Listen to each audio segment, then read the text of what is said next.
Bienvenue à une nouvelle capsule éthérique de Montréal Hanté. Je suis votre hôte, Dr. Mab, et cette semaine, nous vous parlons de la Maison Notman.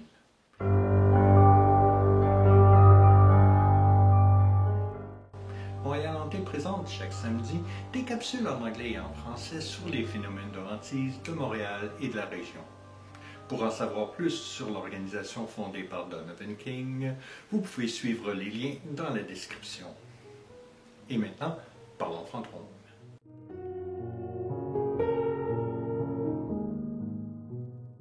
La maison Notman, une belle demeure en pierre, est située à l'angle des rues Sherbrooke et Clark. Dessinée par l'architecte renommé John Wells pour Sir William Meredith et achevée en 1845, la demeure a souvent changé de propriétaire et de vocation au fil des décennies. Demeure de plusieurs membres de l'élite fortunée de la ville, du célèbre photographe William Notman, un hôpital religieux pour les incurables, une résidence pour femmes âgées, un lieu de tournage et, dernièrement, un bureau idéal pour les jeunes start-up. On dit aussi, évidemment, qu'elle est hantée. Et aujourd'hui, on vous fait le récit de quelqu'un qui y avait fait une rencontre troublante à l'automne 2002. André a communiqué avec Montréal Hanté afin de nous raconter l'histoire troublante. Cette année-là, on y tournait le film Wicker Park et André avait été embauché comme membre de l'équipe de sécurité pour surveiller les lieux entre les tournages.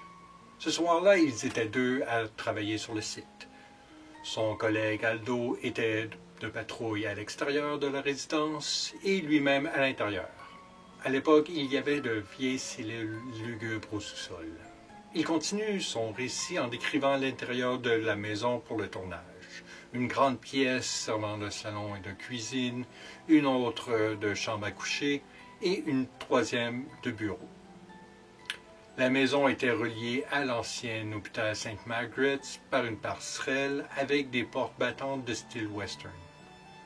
Vers 2 heures du matin, André est assis sur le canapé dans le salon lorsqu'il entend quelqu'un marcher dans la passerelle, de plus en plus vite, jusqu'au point de courir.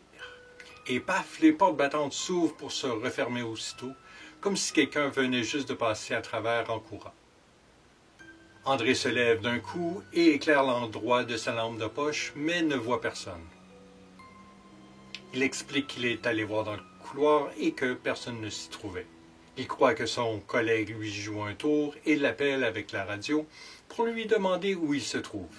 Celui-ci répond qu'il est dans son auto sur la rue Clark.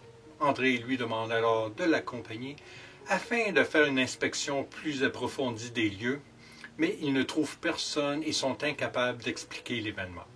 7 ans plus tard, André, toujours perturbé par l'expérience, a fait appel à TAPS Québec, un organisme qui effectue des enquêtes paranormales, mais leur demande d'accès à la maison Notman à fin d'enquête est malheureusement refusée. À ce jour, ces apparitions n'ont toujours pas fait l'objet d'une enquête.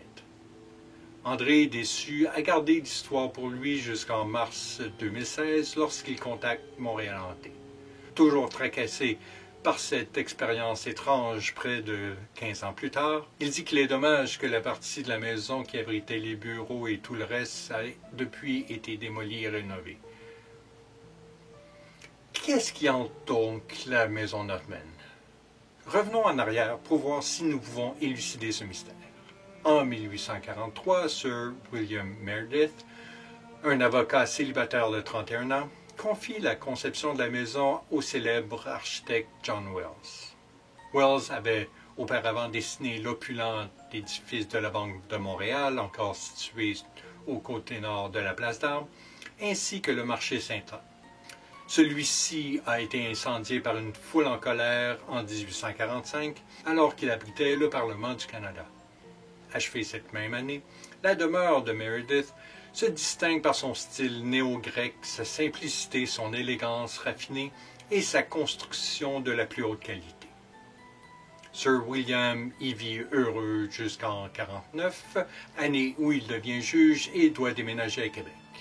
Il loue sa maison à plusieurs membres de l'élite montréalaise, dont Thomas Blackwell, le président de la Grand Trunk Railway.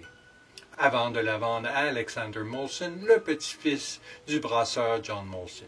Celui-ci la revend en 1876 au célèbre photographe écossais William Notman, arrivé à Montréal en 1956.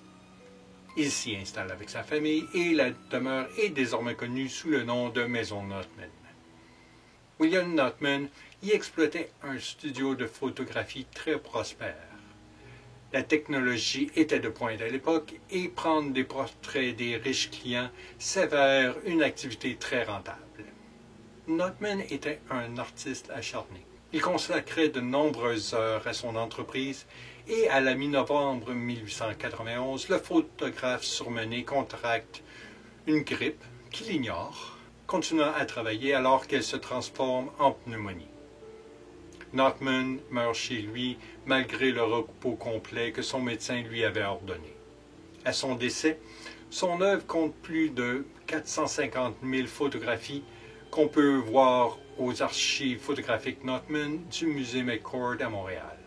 Elles documentent le passé victorien de Montréal et sont d'une valeur inestimée. Après son décès, la propriété est achetée en 1894 par Sir George Drummond. Fait à noter, en 1889, celui-ci avait commandé la construction d'une nouvelle maison sur la rue Sherbrooke-Ouest après que sa dernière résidence située à côté eût été déclarée hantée. Philanthrope, Sir George donne aussitôt la maison Notman à la communauté anglicane des Sœurs de Sainte Margaret. L'architecte Andrew Taylor est embauché pour dessiner un autre bâtiment sur le côté nord. Elle devient alors la St. Margaret Home for the Incurable, un hôpital pour personnes atteintes de maladies mortelles comme la tuberculose et ceux ayant besoin de soins palliatifs. De nombreuses morts, souvent pénibles, ont certainement eu lieu dans cet hôpital.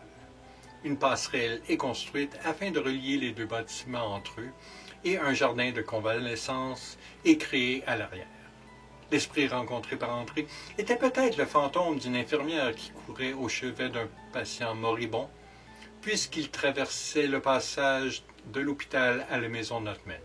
Il est aussi possible que c'était le fantôme de William Notman, décédé dans cette même maison.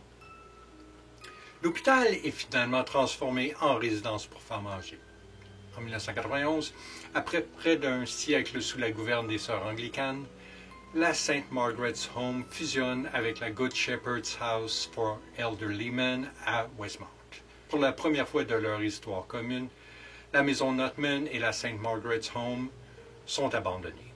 Au fil du temps, les édifices prennent une allure délabrée, les jardins est complètement envahi par les mauvaises herbes.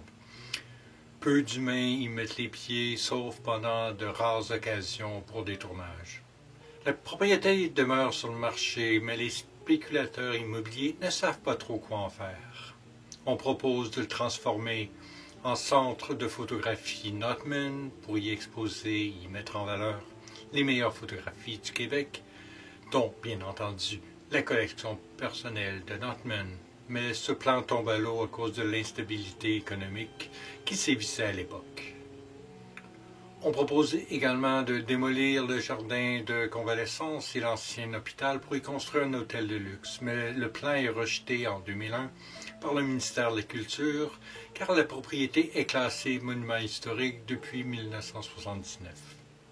Au moment où André y a vécu son expérience, la maison Notman, alors abandonnée depuis 11 ans, baignait dans une atmosphère plutôt glauque. Celle-ci a changé seulement après que les bâtiments furent occupés de nouveau de façon permanente. En janvier 2011, la Fondation Osmo loue la maison Notman et la met à disposition de start-up, investisseurs en capital risque et au grand public. Selon leur site web, la Fondation Osmo est un organisme à but non lucratif ayant pour mission de soutenir la croissance, le développement et le rayonnement de l'écosystème start-up de Montréal.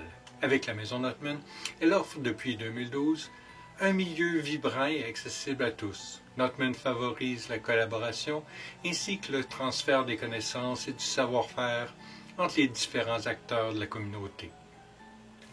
Un homme loue donc un espace de bureau à la maison Notman et apprend rapidement que celle-ci est réputée hantée et qu'il y aurait une vieille morgue sinistre au sous-sol.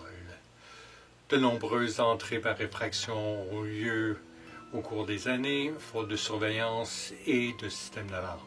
L'homme raconte que le jardin était alors dans un triste état et qu'il avait ramassé des seringues dans la cour et dans le jardin. Il s'endort à quelques reprises à la maison Notman, mais s'y sent généralement mal à l'aise. Il explique que la maison est mystérieuse et qu'on a toujours l'impression bizarre que des choses nous entourent. Il n'a jamais pu faire une bonne sieste là-bas et il dormait toujours avec un œil entrouvert. Il a finalement quitté son bureau à la maison Notman pour se trouver un endroit de travail plus paisible. Afin de remédier à la situation, la Fondation Osmo décide en octobre 2012 de tenir une levée de fonds afin de transformer les édifices en bureau idéal pour les entrepreneurs des technologies de l'information. Leur vision de la maison était d'offrir aux usagers un espace de travail abordable, avec une grande salle pour la tenue d'événements et un toit vert avec un café. Le porte-parole de la Fondation, Gabriel Sundaran, raconte à CULT Montréal qu'ils reçoivent beaucoup de bons commentaires de la part des habitants du quartier qui passent devant cet endroit depuis des années et le connaissaient comme un endroit ayant l'air hanté. Le 19 décembre 2012, la Fondation Osmo acquiert finalement la propriété à l'aide de subventions municipales, provinciales et fédérales, ainsi que de donateurs privés. On entame aussitôt des rénovations afin de transformer l'ancienne maison Notman et la St. Margaret's Home en maison de rêve pour les startups. M. Sundaran est d'ailleurs très heureux du lien entre l'édifice historique et le photographe William Notman, qu'il voit comme le Steve Jobs de son époque, au cœur de Montréal, à la fois artiste et promoteur de la technologie de la photographie. Entre les deux bâtiments, on retrouve aujourd'hui le Café Osmo, où baristas, geeks et visiteurs peuvent se côtoyer entre ateliers et réunions. Avec tous les gens qui ont occupé ces édifices après des années d'abandon, on se demande si quelqu'un y aurait vu des apparitions ou des phénomènes paranormaux. Les représentants de la maison Notman ont refusé de répondre à nos questions à ce sujet et à savoir s'ils permettraient ou non à une équipe d'enquêteurs du paranormal d'accéder au site afin d'y effectuer certaines recherches. On ne sait donc toujours pas si les startups y ont vécu des expériences paranormales ou non. Voilà qui était notre petit tour de la maison Notman. Si vous y avez fait des rencontres étranges, n'hésitez pas à nous laisser un commentaire. N'hésitez pas non plus à aimer, à vous abonner et à activer les notifications pour ne manquer aucune capsule. D'ici samedi prochain, je vous souhaite une bonne semaine et gardez l'œil ouvert. On ne sait jamais ce qui se trame à Montréal.